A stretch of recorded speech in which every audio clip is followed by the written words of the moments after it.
1 2 3 4 सूरदास, तुलसीदास, रसखान और बिहारी दास। इन चारों में से एक व्याख्या अवश्य आपको मिलेगी, एकदम निश्चित है।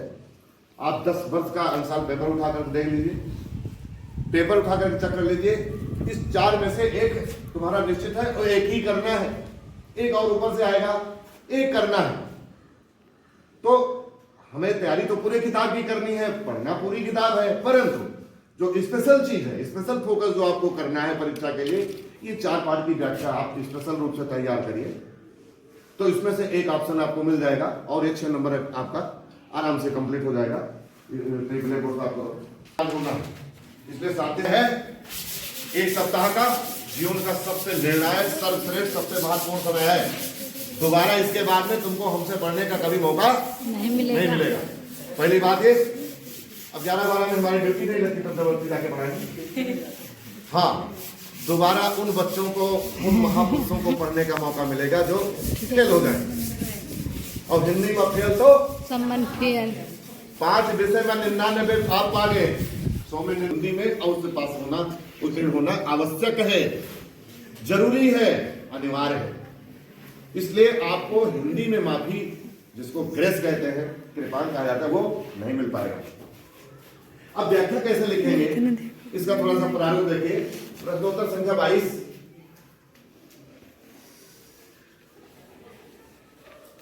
कोई का किसी भी प्रश्न का उत्तर लिखना है, सबसे पहले प्रश्नोत्तर संख्या डालेंगे।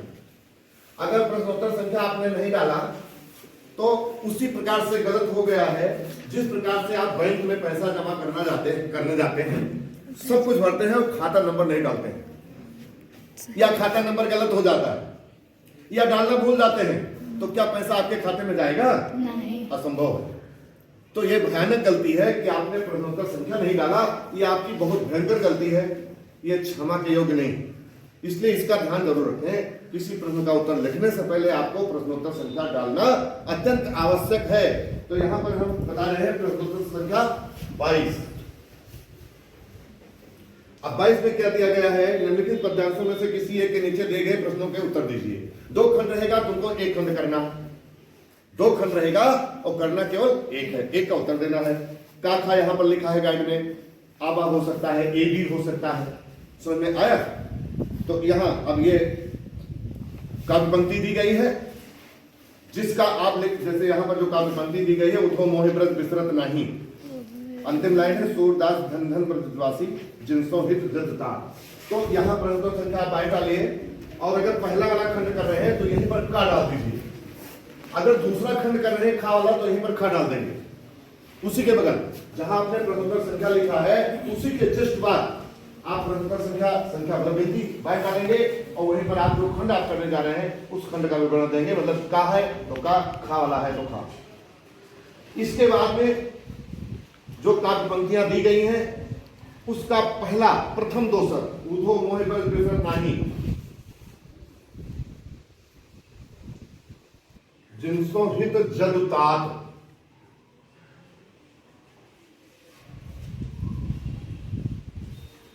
ये आपको ये चीज हेडिंग से लिखना है। किससे लिखना है? हेडिंग से लिखना है।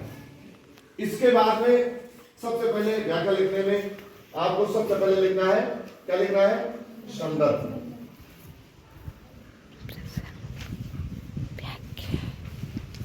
प्रस्तुत काव्य पंक्ति या प्रस्तुत पद्य पंक्ति या प्रस्तुत काव्यांश या प्रस्तुत पाठ्यांश, जो आपको पसंद हो उन शब्दों का चयन आप कर सकते हैं। प्रस्तुत पद्यांश हमारी पाठ्य पुस्तक हिंदी के काव्य खंड के धनुष भंग नामक शीर्षक से अवतरित है, जिसके रचयिता गोस्वामी तुलसीदास। अगर दूसरे पाठ से आया है तो पूरे पाठ में कहीं से व्याख्या आएगी। इसी प्रकार से लिखने का तरीका है, केवल पाठ का नाम आपको चेंज करना है और रचयिता का नाम चेंज करना है, बाकी सेम टू सेम रहेगा। और उन तीनों शब्दों को आप ध्यान रखेंगे, काव्य खंड, गद्य खंड, इसके बाद में पाठ का नाम, उसके बाद में लेखक रचयिता का नाम। इन तीनों को आपको दूसरे कलर की हेडिंग से उस काव्य को सुंदरीकृत बनाने के लिए आपको पहले वाले को कामा से, दूसरे वाले को इन्वर्टेड कामा से और तीसरे वाले को इन्वर्टेड कामा से प्लस रेखांकित, ये इतना करना नहीं भूलना है। तो ये संदर्भ हो गया। इसके बाद में प्रसंग लिखेंगे, जो भी हेडिंग डाली है हेडिंग को रेखांकित जरूर करें। रेखांकित आते हैं, ये रेखांकित हो गया। रेखांकित क्या है, इससे अक्षर स्पष्ट और सुंदर दिखाई पड़ता है। आपका उद्देश्य है, सभी स्टूडेंट का उद्देश्य है कि आप बोर्ड परीक्षा में परीक्षा दें, आपकी कॉपी इतनी प्रभावशाली दिखे, इतना सुंदर दिखे, काट पीट ना हो, और इतना बढ़िया से आप हिंदी के जो चिन्ह है उन चिन्हों का प्रयोग करिए। जो जितने भी रेखांकित करना है, हेडिंग डालना है, बढ़िया से उसका प्रयोग करिए, ताकि आप 2-3 कलर की हेडिंग रखें, बढ़िया से कलर करते हुए लिखेंगे तो अच्छा बनेगा काम।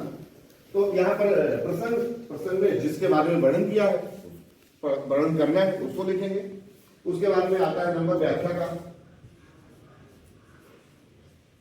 अब व्याख्या लिखना है, प्रस्तुत काव्य पंक्तियों में या प्रस्तुत पद पंक्ति में या प्रस्तुत पद्यांश में ऐसा शुरू करेंगे।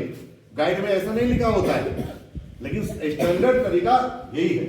ऐसा शुरू करके प्रस्तुत पद्यांश में गोस्वामी तुलसीदास जी कहते हैं, इतना बोल करके, इतना लिख करके तब फिर आगे की चीज आप लिखेंगे। तो व्याख्या हो गया। उसके बाद में अंतिम हेडिंग आपकी होगी काव्यगत सौंदर्य।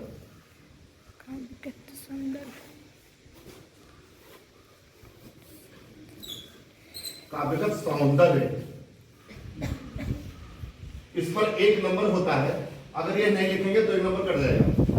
और काव्यगत सौंदर्य के अंतर्गत और सेकंड डाल करके आप हेडिंग बना दीजिए, भाषा, शैली, रस, छंद, अलंकार। ये 5 पॉइंट अनिवार्य रूप से लिखना होता है। इसके अलावा एक हेडिंग आप बना सकते हैं, तो संपूर्ण के सारांश को विशेष लेकर के उसको आप लिख दीजिए और अच्छा बन जाएगा। जो प्रसंग में आपने लिखा वही चीज कम से कम शब्दों में, कम से कम वाक्यों में, 1 वाक्य में या 2 वाक्यों में आप विशेष लिख करके इसमें भगवान जैसे सूरदास वाला पर आप लिख रहे हैं, उसकी व्याख्या लिख रहे हैं, पहले का चरण कमल बंदो हरिलाई, तो इसमें भगवान श्री कृष्ण के प्रति सूरदास जी के अनन्य प्रेम का या उनकी अनन्य भक्ति का विशेष रूप से वर्णन या विशेष रूप से उसकी छटा, भक्ति की छटा है। समझा है? मतलब प्रसंग में जो आपने दर्शाया है, व्याख्या में जो आपने दर्शाया है, काव्यगत सौंदर्य के अंतर्गत 5 हेडिंग लिखने के बाद भाषा, शैली, रस, छंद, अलंकार, उसके बाद में आप विशेष हेडिंग डाल करके अगर आप कॉपी को और अच्छे ढंग से बनाना चाहते हैं और सुंदरीकृत करना चाहते हैं, तो विशेष में आप 1-2 वाक्य, पूरे का सारांश 1-2 वाक्य में आप निहित कर सकते हैं, लिख सकते हैं, और अच्छा हो जाएगा। इसका फायदा आपको वहां मिलेगा जहां कोई प्रश्न आपका कहीं से कुछ गलत भी हो गया है। अगर आपने और प्रश्न अच्छे किए, इतने अच्छे ढंग से आपने कॉपी को सजाया है, कहीं भी गड़बड़ी कुछ है तो उसके लिए आपका नंबर नहीं कटता, वो भी नंबर आपको मिल जाएगा। तो ये प्रश्न नंबर 22 हो गया। इसके बाद 23, तो प्रश्नोत्तर संख्या 23, और उसके बाद में खंड 2 दिए जाते हैं इसमें, का और खा। तो का लिख रहे हैं, का लिखिए, खा लिख रहे हैं, खा लिखिए। हमने पिछले दिन बताया था कि प्रश्नों का क्रम आगे पीछे करने से नंबर नहीं कटेगा, बशर्ते आपका यह प्रयास होना चाहिए कि प्रारंभ में जो आप लिखना शुरू करें, जो ज्यादा सटीक आपको कंफर्म है, जो अच्छे ढंग से तैयार है, उससे प्रारंभ करें तो ज्यादा अच्छा होगा। पहले उन प्रश्नों का उत्तर दीजिए, लिखिए जिनको आपने अच्छे ढंग से तैयार कर रखा है और पेपर में आ चुका है। जैसे श्लोक है, उसमें क्या गड़बड़ी हो सकती है, उसको आप पहले निकालिए। ऐसे संस्कृत का अनुवाद है या व्याख्या है या जीवन परिचय, जो सटीक है तुम्हारा, उसको पहले, दूसरे, तीसरे पेपर उसी को लिखने का प्रयास करें। हाँ, तो प्रश्न नंबर 23 में, 23 का इसमें है जीवन परिचय। निम्नलिखित में से किसी एक लेखक का जीवन परिचय लिखिए, जीवन परिचय दीजिए तथा उसकी एक प्रमुख रचना का नाम लिखिए। रचना आपने बहुत याद किया है, लेकिन जितना पूछा जाए उतना ही लिखना। प्रश्न में जितना पूछा गया है उतना ही लिखना है। 3 ऑप्शन रहेंगे, जैसे यहां पर दिया गया है, रामचंद्र शुक्ल, भगवत राम उपाध्याय, जयशंकर प्रसाद। जो आप लिख रहे हैं, तीसरा लिख रहे हैं, तो थर्ड आप हेडिंग डालिए, ऊपर प्रश्नोत्तर संख्या डालेंगे, का है कि खा है, उसके बाद में थर्ड लिख रहे हैं, फर्स्ट लिख रहे हैं, सेकंड लिख, उसके आगे जो नाम है, सूरदास का है या जयशंकर प्रसाद का है, जिसका भी है, लिख करके जीवन परिचय जब लिखेंगे इसको साथ नंबर 23 का पर आ गए हैं। दोनों प्रश्नों का एक ही प्रकार है, चाहे आप जीवन परिचय काव्य का लिख रहे हो या गद्य का लिख रहे हो, इससे मतलब नहीं है, तरीका एक ही होगा। तो सबसे पहले प्रश्नोत्तर संख्या,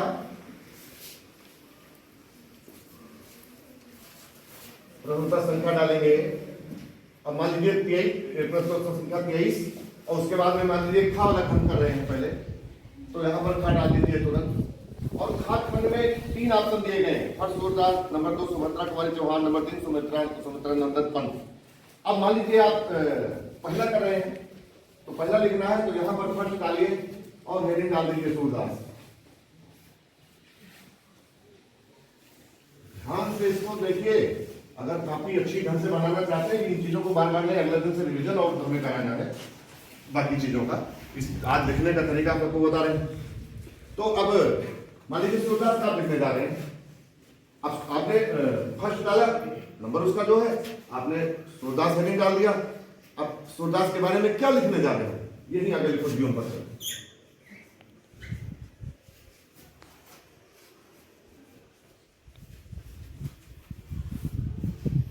ठीक, अब यह प्रयास होना चाहिए अच्छा बनाने के लिए। आपने इसको काली कलम से लिखा है और इसको आप नीली से कर दीजिए।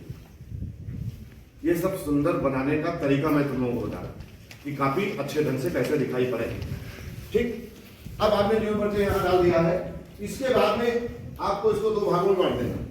सबसे पहले संक्षिप्त विवरण, नीचे डालिए संक्षिप्त विवरण।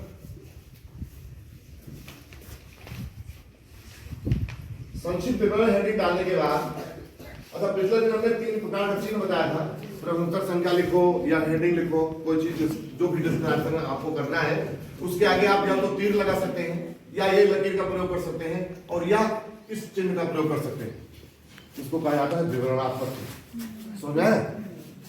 चाहे लेकिन प्रश्नोत्तर संख्या लिख रहे हैं तो यही तीर वाला प्रयोग करना अच्छा है। बाकी हेडिंग में जहाँ ये दोनों में से कोई है। तो अब यहां आपका है सबसे पहले, और इसके अंतर्गत जो सूरदास के बारे में जो महत्वपूर्ण पॉइंट, जैसे आप यहाँ हेडिंग बना लीजिए, फर्स्ट सेकंड थर्ड या नहीं बनाते हैं तो इसका एक तरीका होता है। हेडिंग से पहले जैसे आपने लिखना है जन्म, एक पॉइंट पर ध्यान दीजिए। आपने जन्म लिखना है, आगे दूसरे कलर भेजने से ऐसे तीर, ठीक, मृत्यु, ये तीर, ये इंगित करने का तरीका होता है। ठीक, ऐसे तीर बनाते हुए इनके बारे में गुरु का नाम, पिता का नाम, भाषा, रचनाएं हैं, सारी चीजों को लेकर के उसके बाद में ये संक्षिप्त विवरण जब तुम्हारा कंप्लीट हो जाए, 8-10 पॉइंट सभी पॉइंट है, उसके बाद फिर आप विस्तृत हेडिंग डालेंगे। विस्तृत डालेंगे जब हेडिंग, तो विवरण नहीं लिखेंगे बल्कि यहां लिखेंगे जीवन पर। फिर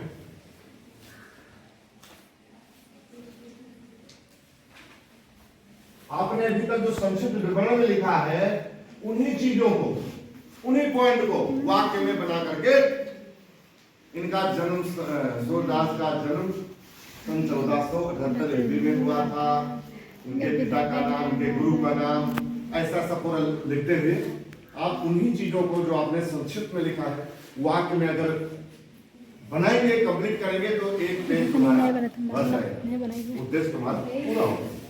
तो इस प्रकार से नंबर 23 हो गया मोबाइल में। उसके बाद में प्रश्न नंबर 24। प्रश्न नंबर 24 में 2 खंड दिया गया है, संस्कृत भाग से आएगा, एक गद्यांश और एक श्लोक। इसका तुम्हें संदर्भ सहित अनुवाद लिखना है। इसका तरीका हम पहले बता चुके हैं, इसमें रचयिता का नाम नहीं होता। प्रस्तुत संस्कृत गद्य खंड या प्रस्तुत संस्कृत गद्यांश हमारी पाठ्य पुस्तक हिंदी के संस्कृत खंड के वाराणसी नामक पाठ से उद्धृत है या उद्धृत है।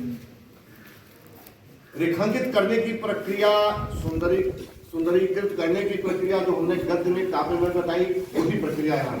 इन्वर्टेड कामा का प्रयोग, सिंगल कामा का प्रयोग, रेखांकित करने का प्रयोग, ये आप करके आप उसमें जो है पाठ का नाम है, खंड का नाम है, उसको आप करके आप रोचक बना सकते हैं।